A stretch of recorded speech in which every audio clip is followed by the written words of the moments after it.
AKOHUNU ani ne yakohu eni ebeka na ne etse soso ne abema MC Uma Sterling TETE MMOFRA AKOHUNU eni jiankwa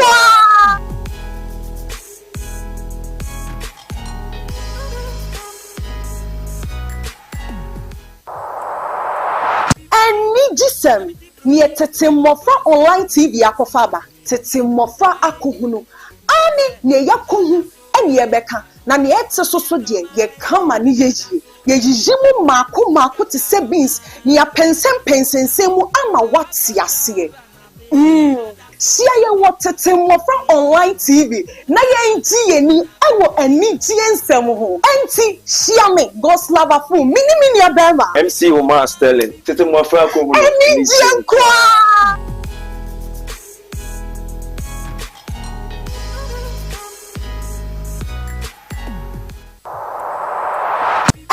jisem ni TETE MMOFRA online TV akofaba TETE MMOFRA AKOHUNU ani ne yakohu eni ebeka na ne etse soso de ye kama ni yejimu mako te se beans ni ya pensen mu ama wati ase sia ye wo TETE MMOFRA online TV na ye nti ye ni ewo ani ti ensem ho enti sia me God's lover fu mini abema MC Uma Sterling TETE MMOFRA AKOHUNU eni jiankwa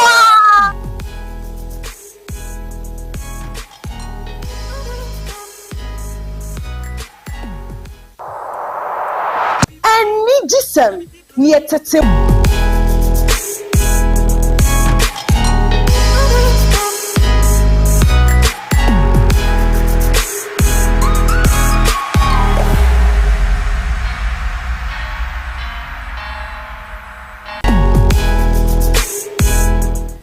bibia kwaba eba TETE MMOFRA online TV so dwumadie ya o hwei TETE MMOFRA AKOHUNU medin de God's lover fum da bia da metina akonya kese mu a me ne MC Uma Sterling ne wo studio ha se ya ye de anigye ho nsem bro me kai wo se wo pese wo bodaro wo TETE MMOFRA online TV so a numbers na e wo screen so no wadaroma fama ye fra ye nkomoketu abi ebebo donkomia ma wo ye be wo so adom agu ade so ama no wanya faso esusu de etwa su padede anani lele ni nyina o ka ye beje wo so ama wo afei so me kanfo odifo Samuel ama wo se kodana amane hunu ben ene da wo so a wo da wo na wodi utitu sunie so na usunie nyina afo enne odifo Samuel wo ho ma wo se opese usunie so eye wo de na wo mpa so ye wo de wo da utimi usa wankasa ho asisi ho so enu ntifa na ma na e wo screen so no amane bie ha wo se ya kwantu ho nsensem sikasem wudwadi a wudi no utimi usa sika no wodi redwadi ni mu a na sika ni nyina ahye wo frɛ odifo Samuel a bibia wo pese oboa wo ho no obebo spiritual marriage krache abayi we ni kwan se wo da na obi a wonim no obi hunu keka wo wankasa hunu wate asefo asase isu no wada uhu bisa na wa wani nje ho a eyade krampo obi ani nje ho anu nti wada roma me pa achew fa number na wo screen so mama na one ne ncheche nkomo wate poi ne wama ne hunu nyina no ebefiri so me da se pass so wa fa number no amaye sidem di kan no TETE MMOFRA AKOHUNU eni tie di eni gie ho nsam ne eti apo ne ewia ya bie mu bebre yese TETE MMOFRA AKOHUNU eni gie nko a ne ye hu ye ka ne ye te so no ye ka ema ne ye ena ye first story ye befa every Mark Okraku Manta na oye hu ne se oye minister ma creative arts industry no ye ka se onim niema efa creative art ho ankasa na se se ne nam social ne new media so kire se enche bia ono ankasa de ne documentaries ba ye yi documentary ne krambo free aye hu celebrities be bro ankasa de omu books ne niema amane hu bi o makom de aba abonte nkrofo ka ho asem afei so Daddy Bosco so atu Okraku Mante efo yenkonko tie nsama wokae no I'm 100% positive that he would be a different leader. For instance, some of the things I told him but he forgot was that even when he was president of the Creative Arts Council, have quarterly engagements with the people. You see, human beings, sometimes if I'm telling you something and you are not even acting on it, but I think you're listening to me, it's a different vibe. Yeah. And having the opportunity here, I will say it in his face that, brother, I think that's one of the things that those are one of the spaces where you drop the ball, because you were one of us. it was easy for you to bring us along, even just calling us quarterly at Attic and sitting down and talking. You know, that alone would have changed a lot of things. And I'm saying this to the guys who've been put in leadership positions, because you see today we are sitting here, excuse me, it's nobody. It's like Baumia, who is now nobody. Good. My guys, KOD, Rexoma, Beku Santana, all these guys, they should be mindful not to learn it. Yes. Thank you. They need to have quarterly engagements. Otherwise, you see, 4 years and Chabao. And that for me is the advice. People should learn from, because Mark was a star in the space, but when they put him in the political box, he was limited. And I beg my brothers. He said box. Yeah, it's a political box. So he was boxed. He said that place, look, when he was a producer, he could do anything. He can get up, get inspiration today and do it. In those places, there's a bureaucracy and things. Right. So I'm praying our brothers who are now in leadership to draw on these experiences so that now we and some other the boss could kind and some more can tintini ni tietie nyina ne say wo hwe ye makokra kumante tamana udine hene e opposition na ye de ama no otimi hu said that time pa no nya position no na niam bebre o hono ma no ye na creative art industry ni etie pa si ye kase ye produce bibi emfre e actors na actresses for ni yemfa bibi ntu omutim ni enya no ye ade nanso onya position no akoye te se eye okra wo pese oba won chen nanso won pe wasem no obu wani nchie no saa na nadwuma no ekoyeye afeisu ye konsam foforo mu susu a eye yankasa ye president John Dramani Mahama e de nsem bi ababonte na ne nsem nyina ne se eye Ghana modeling fashion show a yenya no Ghana ha sei no this time ne eba recently no ono die wonim ena ye na hohoahoa so se obe model e wo show ne so na wasa kansem bi kan ho se eye kwadwon kansa le wen movie bi a wo hweye na one Van Vika omuyi sinini mu no sidie no musi sinini sifa na ye ahomeka keke eti ono ankasa na ye na hohoahoa so se obetimi aboa ama sinitwa na se creative art industry no etimi akonanim yenkonkotie na no asem no emra. Plane is gone for service. When it comes out, ask them to change all the repertoire and put Ghanaian movies. And I watched a very interesting one between Lil Wayne and I've forgotten his name. Our half-caste. When some armed robbers attacked him in conspiracy with his wife, and then Lil Wayne and his wife found him lying down. And the wife said, "Oh, I'm Roberts." And Abonosa. And Lil Wayne said, "They be Obroni ofi play mun at from." You know? And then they took him home, nursed him. And Lil Wayne was pounding fufu and said, anywhere he puts the yam, he should pound it. And then he kept putting the yam. The guy was pounding. And then he wanted to taste one of the yams. He put it in his mouth, and the guy knocked his mouth with the pounding stick. I mean, these are interesting. They are creative. And, I mean, we have the talent. The plane is gone for service. When it comes out, ask them to change all the repertoire and put Ghanaian movies. And our audience is real, and it belongs to all of us. If you notice, I wear made in Ghana clothes. This is my round neck. We probably call it Jonathan, yeah? And then I have political suits, all sewn by Ghanaian designers. And even if you see me wear a suit, it is made in Ghana. And so on that day, I'm going to go into my wardrobe, and I'm going to change 3 times. And I'm going to walk on the catwalk. And anytime I walk, I'll tell you which designer sold that particular dress.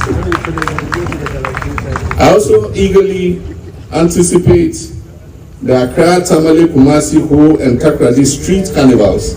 We're going to have street carnivals in all these me pacho say wo hwe ya YouTube so ye stream djumedie live e wo YouTube ye TETE MMOFRA online TV Facebook so ye official.ejako intino mesrewa wo hwe ye wo Facebook na face so connect to YouTube no e ho so ubenya ye bibia ye bia no ubenya ye e wo honom ye next story ye Davido and Davido hu nsam enam social ni new media so ni nyina e kire say recently ya ye hu say we releasing a new album a enum ne be trendy ankasa na ya sorry ye dane ya sorry ye ko social media ne so a nsam enam so e kire say eye Davido ankasa oye fake booster chese ne nyom na ye streaming wo different apps no so no wutimi se wa fa abefo kwan bi so e de ono ankasa nim die bi afamu a wutimi se nyom na ekopa ye streaming so na fake people na ye streaming omo e de ne nyom na ekofa na eno na Spotify fo ehu ya omo pa kire se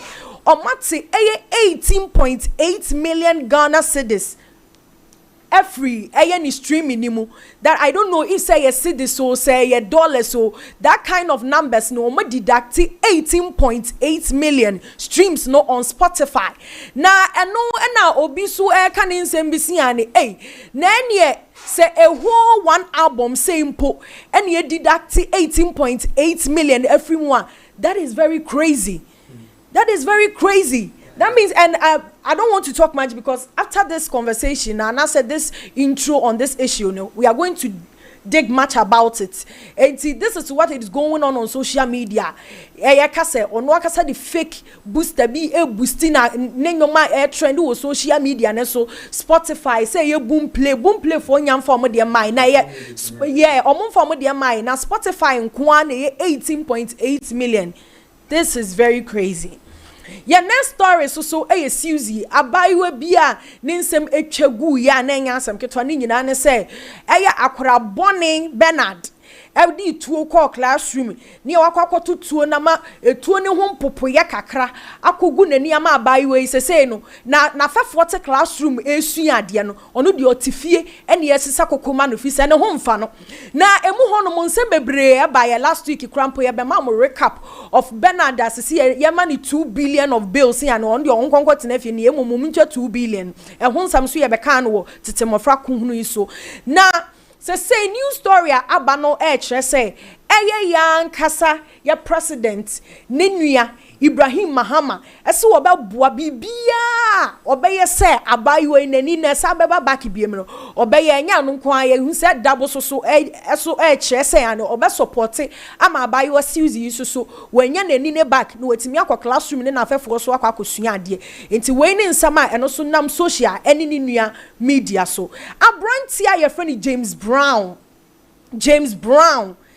Ekwafo bebre hu ne se we de Bobrisky nua no fi se si de osi ye no ho oba asem ne ade o se opamachew mu de ne madwi nyina ya mo ne se me de me yege no mu nwen ne hu mpo se ye wo ne to ho nyen na HIV woni mogya ne manya se oba ha ba ya akora bone sem se yesi James Brown yesi ntino nya HIV ye wo ne nge no HIV. Enti people should stop talking about ni gay sem na emomu no omo nhye kwan a ono ankasa HIV na one so no betimi living a normal life when ni asama James Brown e de ba social eni ni nua media so na gos lavafu matena makunya kese mu na MC Omar Sterling so tena kunya kese emu ebie bagaya ye ba bebie nsam ni mu ama wate ase ye betwa ye ho sema ye ba ye de aka beto am so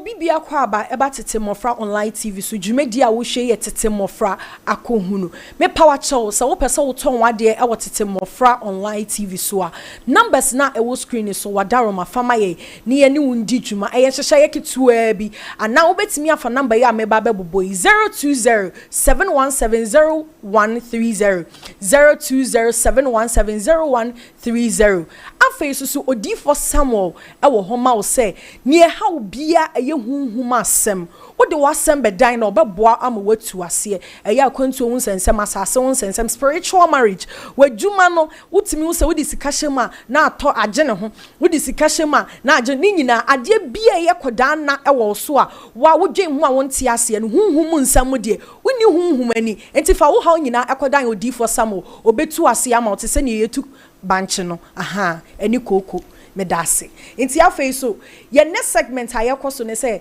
trending stories be a trendy na yaka no wotete mofra akohunu so no tete mofra online tv so no ye beboa am wate ase wa bra me wo MC Omas telling e wo me nchen. So we are getting straight to our first topic Mark Okraku Mante. I take a good move there. If you are so Ubia or Sanka, the Papa no Kenya documentary said the Okano. Unyoma Osha, say Fraba, Bomoye, ye baby, you could do you share a lifestyle or Maushi or consequences be brief. Say, yes, no, Untimin Tenemuka. You the bab, Untimin Tenevi as a course, so you be on so as I personality and can say entertainment personality to be any me mentor, Miss Sakata. I'm who is a judge and I'm a boy. Yeah, my own say me baby bye or yes or yes, but or call ministers name me there. If it's a good move, no take here. And right now, no was the documentary by me in the yard. Me quench me there. Enche me so me there. Into no the wedi kan ya there there say. But o see hu the entire or person or yes idea no. Because Ghana in the entertainment industry is serious. You serious in every area. You serious over baby. Okay, come and say first. I mention that penasem. If it's a man to me, who you may be brave. Yes, only we crack that sebi. Only we or no then no promote. Say any question you create it. But I'm used. Inti me a to my you me say nipa ready or nipa bonini or humanizer. Me ometes wa require more. Into documentary there, we are expecting something. On can you never send the lifestyle in Bible crossing? Or shall say, no quano, you nimbe see on one. And this also obey follow Yvonne Nelson. I think say Yvonne Nelson a year or the candy be a banana. Yeah, and I jetted Anna, yeah, Jitan and the Miami nigga no a pusher. Into Onusu Yebia, ye she. O trying to Roma, a better correctino. The other ban is a book I bet to a boss. I can escape your beton be a bit ya. And our face so ni videos I can see any idea about or you're very sad about and say amphitheater we're free a position now or one so no say new person and about better so we're free so we brought amphitheater and when we God's love. How many years na the man okay kumante? MPP for this from 2016 up to 2024. How many years now? Roughly 4 years. Went me and find bibia. Uko industry and then na me wo okay kumante o. Na mi swa mentor kraba za mo class 3. And me di say. Enti wunnim die o say wo hyehye nyoma o se de be ya ye entertainment industry mu be the more mo man kwa ne international mu sisi theaters and say akra nko akumasi ehia bi. Ye hia be nese event center by theater national theater ye hia bi okumasi mu nko kepi nko sisi bi wo ho na mu like mu nhye mu kena e entertainment mu mo so yam be disk ni bia na moko ti we na obey no enti na me se obetwa ntro ma yes be mani mu aye eni o ma wo so ye no enti me anye enti de na we expect say ye ma 20 years ana 20 years ni ye mfa ma o na on said daddy Bosco ka say me say on I think say Mark Okraku Mante on disappointing creative arts industry no 100% because what about in your position of which that time a movie we say Okafo Didi that movie Kumawood movie Okraku Mante Yesu cry jan him why like using a crumple the fame no ni fame since the 80s oh what I say no we using a crumple the box a Kumawood soundtrack like almost soundtrack movie soundtrack yeah. What I say of which as some Daddy Bosco can I agree with Daddy Bosco because what to me say that kind of connection now on some actors and actresses like they had that kind of power now at that time no when you be in position no the way that Daddy Bosco used they say as a box as a position and so keke but people dictate for Mark Okraku Mante and I don't know the reason why he say okay say all the time I would be positioning in ano Uncle Nyaya, Uncle Ye amphitheater. Me, I can boldly say amphitheater no. Like Uncle Betty me but or you're very relaxed. It go to a time Obia sorry, actor Bia sorry Bia, they want to bash Okra Kumante because Okra Kumante was very relaxed on every single thing and all. Me who say one in the Jume. Yama roughly 4 years, getting to 5 years. When to me and Bibia and had to foundation in the mat the old do a chibano. It may be we want to wear so depend on into documentary in the dinner Babeka. Anytime I see a train, yeah, friends a me womb. That's what trying to my and to was Yabonasu. Sebi. Minim said that time in your babetrone, that time are not or yet or we DJ no so. Me okay man te wo share judge na say. I don't know. TV3 mentor enya no. Boss love na mi so na mi nim okre kuman. Na me ni kwanya fi. Enti no, dey na why am entertainment industry nim creative art dey na why am wo mo ma out kura me busa say o dey na yema into the documentary in train. The documentary, I don't think so. Or the befa ebi an a time when you can say or who ye or the real media nim eco TV3 efa in say bemubi. Say na yako school nim say the documentary city. E to be transfer be che be correct o. Say masa adwuma be went me anye nti me shade na say me ntro shades the odi wachi a oba na de adwuma be gunu so one na be bre. Nti ka say am more time ye ma 20 years ana. And after 30 years. I amphitheater ni say na your budget. Or ma make you like budget. We a minister, not an MPO. We a minister, home minister. Minister of power. Who kasa enye ye? What is a president? Want to say president in the whole but president ni was a minister and take over. As I gonna buy MP so. When one funny thing as say about basi meeting mo. Tama no opposition ni na men who dey be a more parliamentary meeting. Bina was sorry crumple like men who be minister. The quality the say wakoye say yana so wakoye foundation bi wo say ne wan wi uti bibi da. Yi na yante hwe say na entertainment yante hwe. Mo be hwe say mo be push Ghana culture no mo te wo this kind ade omunya di mi omunya this kind mi wi omfo bia ho no mo tre media na so na nse mebre na ha na he na nti wo person ma 10 years 20 adwuma wo betimi 2 years oka aban mi here say for this project Kumasi phone here bibi say Cape phone here bibi say tadi wo betimi ya nioma anya kwa wo betimi si theaters be 4 kwa Ghana within 4 years eje wo sika aban sika ana materials no so onye na be amount omu provide machine ni ma materials ni ma wa wo na be say contractors no omu be bibia na akoso enti enye uboto mu sika na obetwentwen so say ya amount time isika na enye usika as a minister there e was say unya power e was so won kasa na enye yie ni enye ma na MPC kura senso bo achiko ya MP kwa head wa yo Sofia kwan so hwede wa ya ma bantma MPO na wo minister creative arts onya hwe ye ma how many years 30 ana me ana nse mi say ana me pese me dig to me ana say meshi me tia na me time when like I can boldly say ani okra kumante ebetena so ana so onya that kind of position I can boldly say ni documentary no emu bie ni won mo betimi aka say oyade we ya enne e beneficial to creative arts industry like I can boldly say that ani ade bie ni honoma na what so why ye as say you know a complete a beneficial to creative arts industry. So those kind of I don't know say be a main kind of say documentary you know or ye basically on one life say me koye juma wa ha and am be MP but for the works that you did what time and now ye MP ne die I can boldly say emu bie ni hon mo betimi anya kokodu aka say ono ye ne completely a benefit creative art industry to me. And me who say dancers is part right and can create a FYP for one ni FWP ne one muni kwa o san ka onya bass man crofo no personal plane he me say amam for ye adwuma omo man so Nigeria kwa na ye say omo no omo ye wa gadere ne 419 no kwa no utimu sen crofo no mu develop eba nyum to the emphasis creative art na utimu so mu develop into the omo international no if so omo brand na omo di rad nim na very high. Etu risky that on won't be for the less that won't be for rema less but you penny for no more ho we quarter bus kesi as a VIP when you private plane bia mo find some ba program kwa Kumasi omo Cape and I say become won't me fa roader o meet ma flight ni na was all na oye e bia ba kwese o create kumante ba as a minister of creative arts no ye bibi say autobus auto three buses ma nkra no eni kwa say obi ba obi ebuki obi free akras e man say afonita be perform Kumasi a eni kwa so no ade ne bottom sika munya de mo ankura no no mo so ade no ko mo ye unim se mo nya bibi papa frame no mo so nyira mo ho nya ade no ye hu hwe mo betena so for years ube discani mo fudu a na wa kwa kotena fie o mre so na be na mama me time and I say the oba kra no me yes auto foundation a Senator Solomon David ni Solomon the ura bible mu kakra o papa na to foundation Solomon be wie e ya de da ho nti se ono na odi wachi a oba no oba wa ye bibie bia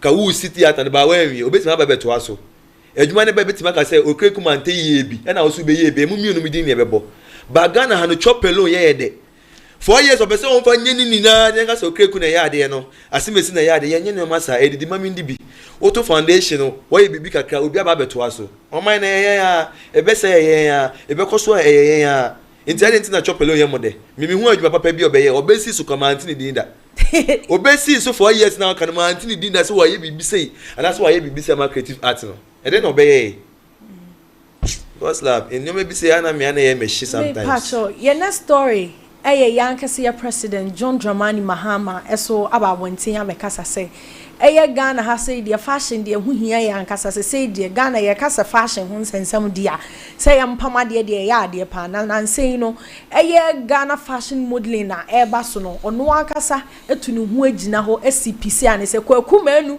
ekonante modeling ya funny face so model ya ono ankasa no se program na eba so obeka to work na aden afa so okamfo Kwadwon cancer le weni any Van Vika omu sini bi omu twaye na sini ni mu no bebre ankasa hu sa video ni mpo wo social media say sini ni mu no na Kwadwon cancer le weni na eka fufuo no na Van Vika ewo na ba bia Kwadwon cancer le weni de banchi ni beko bia na Van Vika so de woman na eko nti so de ko na no na wo de eko na funny thing na no obia esre enkrofo so kase this time around I think say John Dramani Mahama or pesa onyansesa ye kakra e wo Ghana mu a good move if you said me hu say afre na nani aba na ho so say dey bibia na be politics yeah ba ye ne hu so man panyi ye cat worker wo be pesa wo ba hwe me boa yeah sa na tie enti a good creative art industry so as mun fo mu hu rewre mu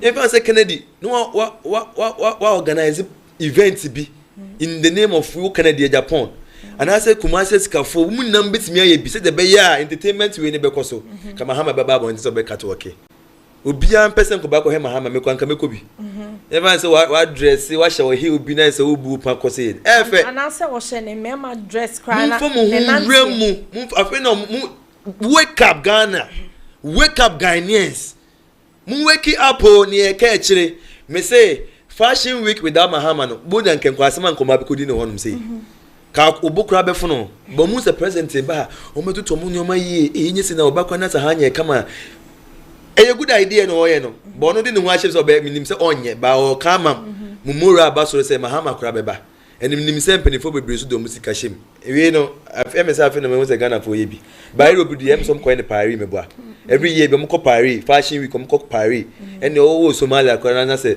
uji hu ne se fashionista obetimi akọ bi nte a good idea ana ebi mo so ka e wo social media ne se won se Kwadwon cancer le we no oni yewura omo ye very close Mahama okay omo ye very close so people are also saying isiani wo share picture ne so ase or kama you look like or can in favor of Kwadwon cancer le we ne say Kwadwon cancer idea in acting like in comic because people are also saying isiani Kwadwon cancer is no good in acting really like asin say yeah comic as overreact I dey be honoma God's love let me tell you something obia on the field and we Americans no mintimi ni kumasi ni biensi wo say odine sabesi me bo say Kwadwon cancer nya ade wo hu bi da me nti su bi so da ana me nti bi so da say Kwadwon cancer is no good in acting Ghana Hawaii Ghana Hawaii and me hu say sa bandits production ko for Jackie Apia mo na ade am no mo field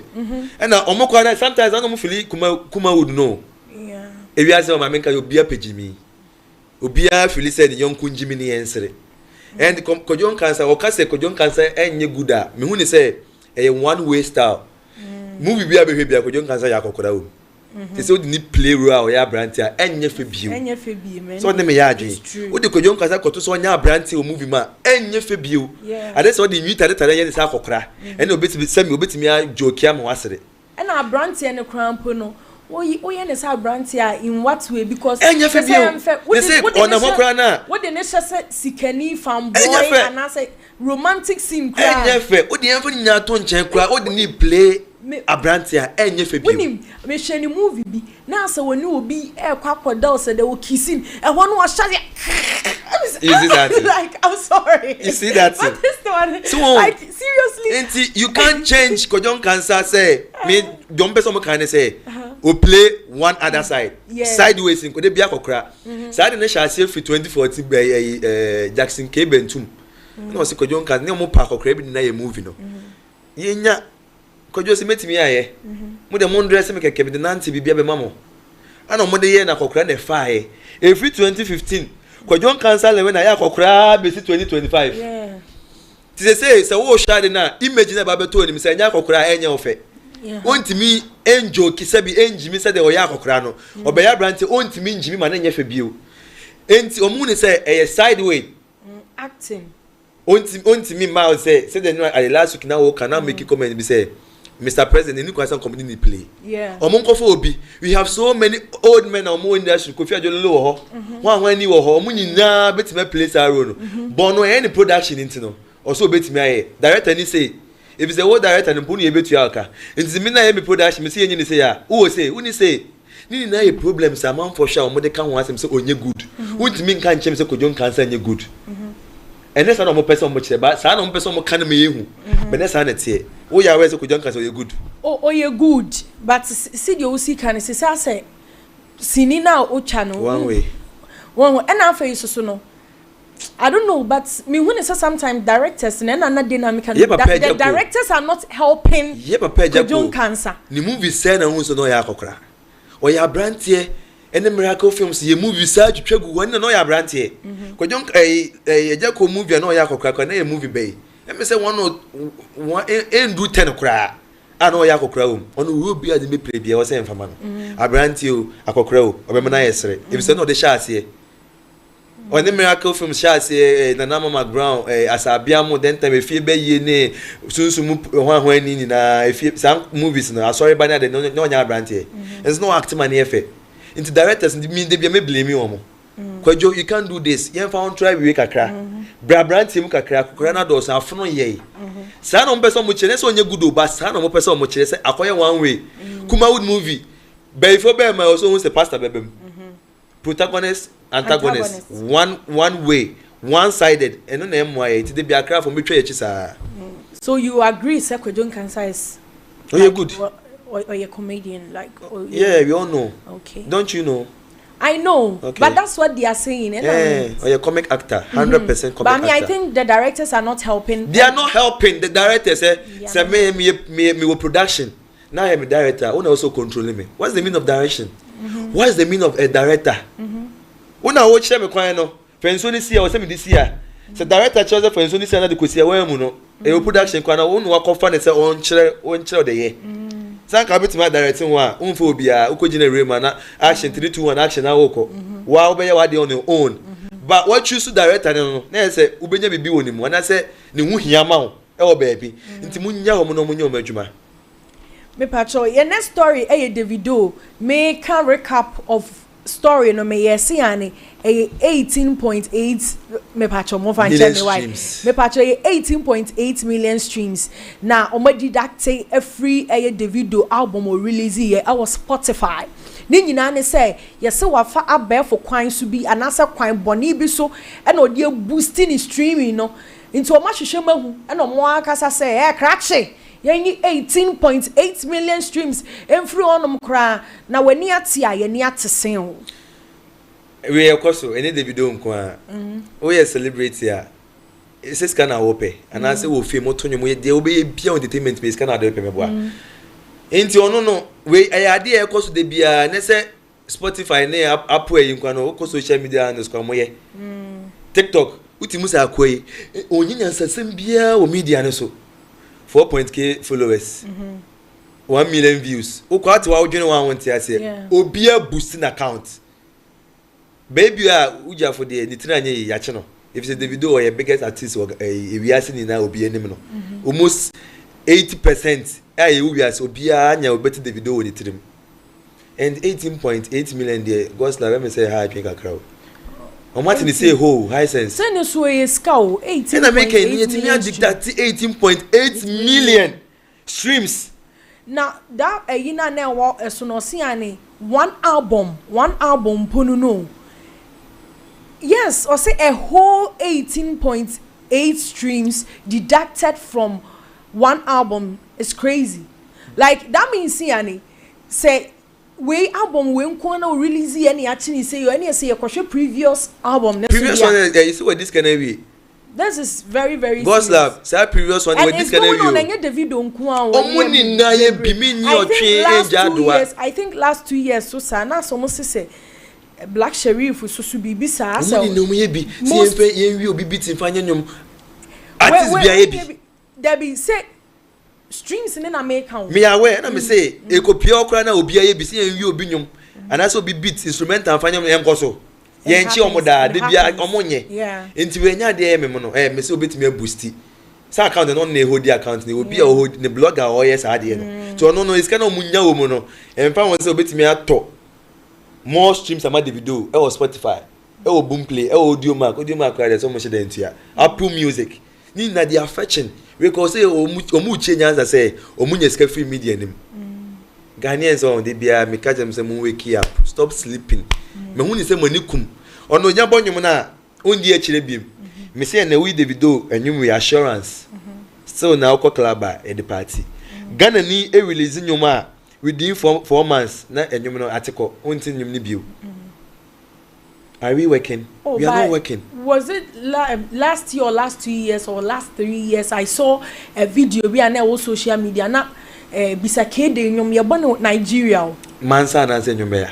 Bisakede nyum I can't point out that particular song but the same thing when the shade so enyum Thunder Fire Go Strike that song and also so is it other countries near they thought say a Nigerian new sometimes no me when they say Ghana music no a foul but ma a different picture of it being say a Nigeria for and a bonyum no meanwhile so na Ghana for and a bonyum I can count several times yeah but even Crumple Shatawale enyum bi wo honoma is it one of the international movies no mu baby no mu use it bisakede Debbie Shatawale nyom e was a movie Hollywood is a Christmas movie like many using as a brother will say when many Ghanaian artists they play their music outside but yeah identify almost say omo Ghana for yeah identify almost omo Nigeria for and I think say it's because of the genre and I said that kind of instrumental thing because Afrobeat is well known to me from Nigeria starting from a Fela Kuti.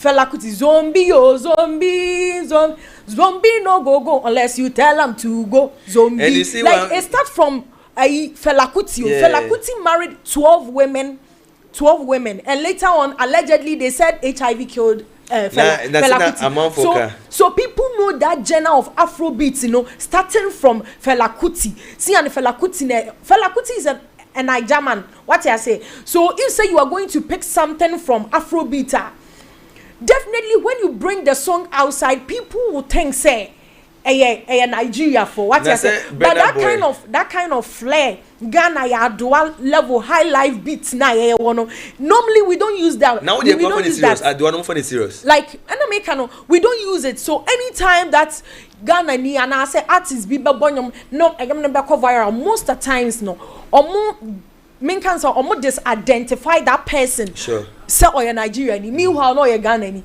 And I think so leave the boy because Afrobeat lion could black the boy bebre mo just so Nigeria. Me first time when him say me boss am in the way room o mabusi ani no. Na me cast Nigerian or this how good sing the crab Nigeria or vibe Nigerian. Afrobeat no shemu Kenya. And so could you black your banner said the excellence or something on Kevin Boy. Sakojo Black no. Who's also adopted sa Afrobeat style no. And it's really helping. And I bet him do a international. If it's okay UK US Nigeria is no more sick of brofo now mo de to nyum nti no. Omo international. And Afrobeat they say all over the world we am a piano feel Afrobeat. You can't stop Afrobeat. And Nigerians no omo say shemu kena. So Davido you nyum ba to 2 years kwa nyum no kwakra me about him say nyansa wutia wo feel. What about Ghanaians? And you may travel na other subo. Na bisake de no ko wa hefa. Ya collapse wo career no. But and have you noticed say Ghana Ghana music streaming na kwa on TikTok. And we be say nyum na trend what TikTok pa gidi. But ukoko streaming sites now is very poor, low. You get it? Because I say promotion no and now omo promote so the comma dancers now. Definitely people will be jamming to the song, but people are learning the song on TikTok, but they are not going to download it or stream the song. But they are streaming it on TikTok. Other than say, like, unlike saying Kawasenko streaming or other platforms, like, so what they yesterday share there. Sometimes and you be hitting a blow out. Go and check streams, you'll be like, this song is really doing well on TikTok. Why this kind of stream? Like, why this? It should have been that. It should have been this. That's the problem. It was someone who said they are faking their lifestyle. Maybe your real followers 1,000. I did bet you 20k. 20k can say a ghost followers. Yeah. Into Konyo Thailand. Now who could boost your account? Now the Thailand no fake and I say ghost follower now. Who post video be mu? Oh, into the people is AKOHUNU followers pound so back when the likes na enko. They are faking their lifestyle. Into Tifia, AKOHUNU they say they are farmer no, we boost it. AKOHUNU they say oba na 10k, we boost it. Na AKOHUNU won nyansa sem bia create content papa bia na woko nanim sa no, we boost it. Into memma ne emma pressure with media no so. The video quite the best example. Ono kwa no biggest in the world no 18.8 million streams here on Spotify. It's kind of what to say who. Bono esko benyane kwa na nya bia nya media na so media ne sika kwa dey bia for the management. Bono bosho ba ko a year. It's kind of bet me the mobile 5 years. Yeah. One yenye no kwa free the music career or say DB. Davido of a rich family. I think so was signing one artist be and the other time I read a story about that artist. I've forgotten like the name of or a female. Or see an a contractor Davido nene sign no. What means say on one kasa cry na was saying 40%, what means on 100% no nya because so when we be sign contract you catch say be 40%. But a juma na only Davido ya na sometimes or short na no we make analysis who is has 100% ni na na Davido demand because okay and so me ready comment section and exactly what he said. Yeah. I saw no was kind of weird that then saying if you know check say where was some mama say no what I say on check his no. So Davido Spotify the ayena that means says say no many the artists want to be breachy. Say Bena Boyo, why you Ghana, we Ghana artists, Nigerian artists, like wherever you find yourself, Tanzania. Now where you be away as now. What's me who say? Or many dimachi say what be will still be and they will deduct too and it will affect your pocket as well. So our me fancy a fourth story yeah koso a brantia your friend James Brown now do na him say I say your Barbary may be I say educate and you clock it and you no ba no your alata memu na nsem bia enam social any new media so any ye say ya ba be ka ho asem ni nyina ne say abrantie ne say no ya wo na to ho nge ma menom no fuo nyina no na o HIV dada na nti wutimi hu se ne ma me o wo no o ye HIV positive e no so anya bi na dodo na nam social ni new media so mo kasa fa si di osi kasa ho e no ye gay onye gay o na mo dwen ne ho se o HIV no na wo sam dwen anya ne si di osi nante na ewom no san ne man nyina hu ne so ye no hye mantare no wo so ase si di osi ye ne kasa nyina ache if you want destiny ko mumpo movie nyina otimi say akrai ya wona ma pania kakra wona to o say sa ne man nyina wo ye nyina o ye di pesika di adidi no di bia bo na busuafo enti mondwen yare o yare ne ho na munjai gay sam na mo keka no if you say obi enya HIV onya AIDS there's a big difference Okay. So when you bibi, young konko video no emra.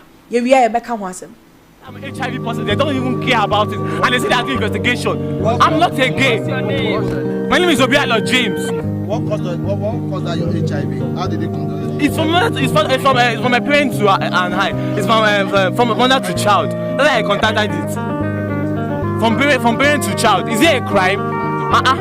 I'm 20 years old. Please, is it a crime to come to be a dancer, helping the family? But I'm HIV positive. They don't even care about it, and they say they're doing investigation. I'm not a gay. My name is Obialo James. What caused that your HIV? How did it take on it? Me person me share Africans say HIV is far different from AIDS. And we say they are one.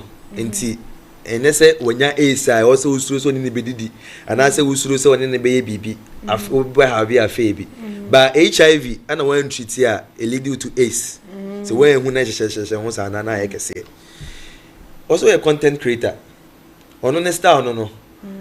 Obi wa TikTok sa anko for na demand and supply so one wise anko for be no mo share matter. Yeah. When so be the matter say the mo ye gay. No. Tell it now mo dey we top so ye gay. But on say demand and supply, both of them when they are out of the female dresses, and I said that kind of feminine act no acting on social media now. When say share normal dresser, you can see totally see it. The way they talk their voice but talking of James Brown is totally different from that, because James Brown you'll be no say, how should I even put it? Say Oshoba tadio or say mema tadio. Next a masu ne wonimu. You have to understand. On the personality no. Or say more understanding say. And I say sweet pola so gay. Yeah, sweet pola. And I some because on so gay. Or the penisika media and so. Me ube sham catch obisa so ma. I didn't know about ya bo so. Me di pace ka me fan ko wi ade. Me fan ko di obi ate. Me lifestyle. And I minim ske ba mbotom. Esa ye me brand. Obi ehu me otimu se oma na eba no. Oma de ne hairstyle sia na oye no. Internet na Africans ko de emphasis Africans. Omo ye hypocrites ah. Obi wo feminine year eno nche se oye gay. Uhu gay a obehu. Ana nko tu se bi obi fa ne to da. Uni ne sex leaks. Ana ne sex tape a be che say oye gay na so ye say. Mondwene yare na wona mommoa no. Enye nsemmunu we na wo se mekeka no media na so. Monche ne nkwa de se onye gay.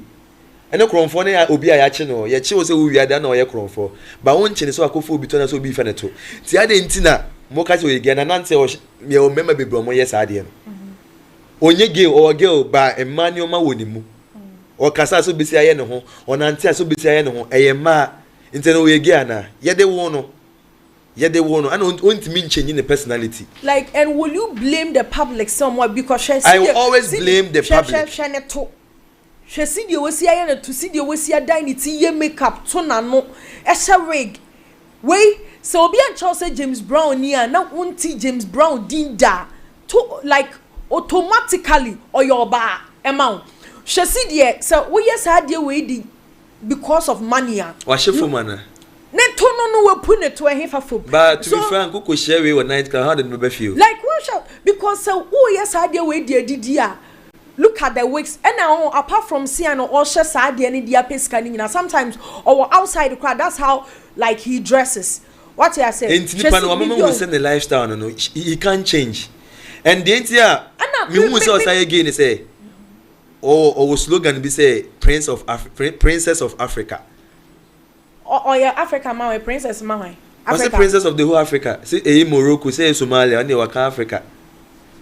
In the hono sa comment na oye na my disturb I was disturbed why was you gay why princess of Africa say princess na is oyo oba no yeah oye gay oye na unye gay what's someone no say comment na eba no say oye princess of Africa nye prince of Africa princess so your oba that means oye gay and na make us say sometimes now how you want people to identify you know I was so portray sir what I say because if the public is talking about it say oye gay asebi obi fa otua you need to accept it because already you are there me per se nyame ya madam then everybody knows say hey ghost lovely me there are some things that are okay I will even talk recently I posted a video and it went viral. Na me ni eja, it went viral. Comment section, I say I was reading something and sometimes me post bibi obi to me make comments me say your celebrities now they are well known wo baby ano. Omo ya dio. There are some things be on ma inti no obi to me reply obi no edin atem. Oh yeah, so because obi wo hono ma you don't get it. And maybe me when say was out here say wo public. Inti ni obi abeka ne bia na e okay. Right now the prayer was say me when say every lady be a woman like media field ni bia you need to pray say ubenya bema obete wase oh ene de bema obete wase say bibi eba na na say obi bi wo public obi beka ne nsem hu bia na say because sometimes there are some things that obi betimi aka no social media it looks exactly like you who you are no bi enye ye obi agitum say ampa ade we God's love na ye meanwhile na wonye esa ade no you get it so me who ne say if say you don't want people to talk about it say who you gay who you were Juma, but let people differentiate your real being to your work. Yeah. What you say? But what my real being no, I automatically equal with a Juma who yes who portray who say I said because even off the job of Cramp still James Brown will be acting like that. A lady. Bob Risky a yin say on no you transgender. Or shall say so you gay. Say no we are promoting who say transgender. Or you won't know your bema ba say or your ba or no for sebi or purpose.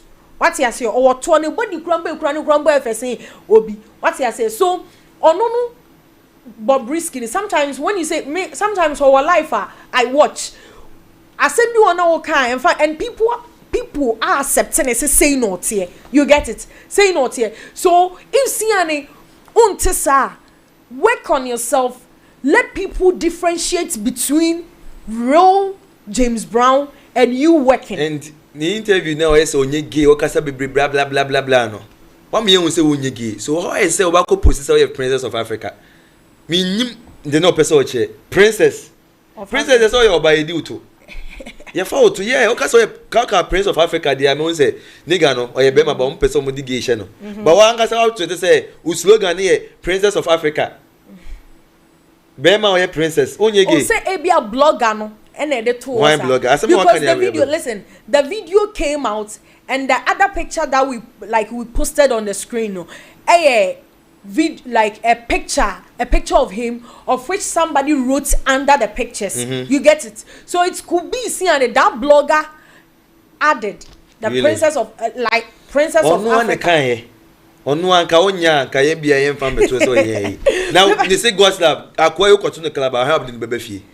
Say the only nwi bia wona ha wa wax na nim nyina a hye we guy makeup na ko efese man bebre ne to asa abo aka ho ah o de ne be ko fie na se mudu de no ro no ha be hwe ne mpa ne so James Brown de obi onim ni bia hu so oni to ono si de we si epu ne to ye picture no picture na so oba o pese wo twa picture na o to pu a o si no be si aposishi ama o to apu kama me nimu da me ka ne to no enya ne to a me pacho your last story suzz abayu a okosuku Adventist Senior High na obi akora bonesem mama esan akwakoto no ensem bebre ebaye ye beka no tete mofra akohunu so tete mofra online TV so na sese ni akoba ne se yankasa yewura John Dramani Mahama enua bema Ibrahim Mahama ese obesoni mu ama nani no akokama no so etimi akokra ewradi Yesu asantefo anyame classroom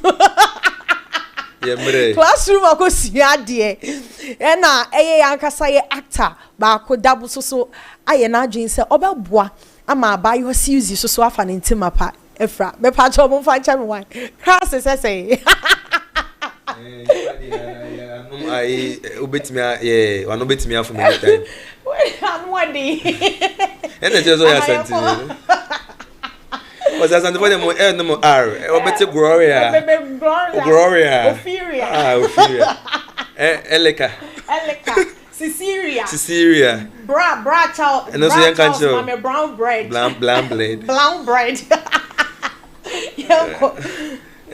gay as a media Ibrahim Mahama there ne it's can also say 10 billion crown now obitia ma kwana me surgery and Kumasi school so my idea weekend we omo could pay visits yeah e won the fee now I think say Prembe College ka ho Owas ka ho St Monica's ka ho Reggae ka ho Ya Santua ka ho every say schools 10 no mu use omu frɛ omo obi aso school prefects assistant the main ana e mo ko me hu na mani age omo bompa ye ma na omo share nim cry say no ho beto no say next year no me so betro wasi ti no mo ka chen say bedu next year na say the esunya gu na chini na wetima recover etima esunya bi account no mo share nim ko ma ya the schools na ya de pa bibi say na wosi ehu bibi say afi de me hu say Ghana schools no omo sua de adwen kwa na be ba tim say yenyi school bia school prefect na assistant e man nko sra obi me say na a good idea o ma ya de pa ti we na we hu so omo sua de yeah omo sua de oh please don't say that omo sua de eno nko ade I don't agree with oh omo na omo sua de omo sua de assessing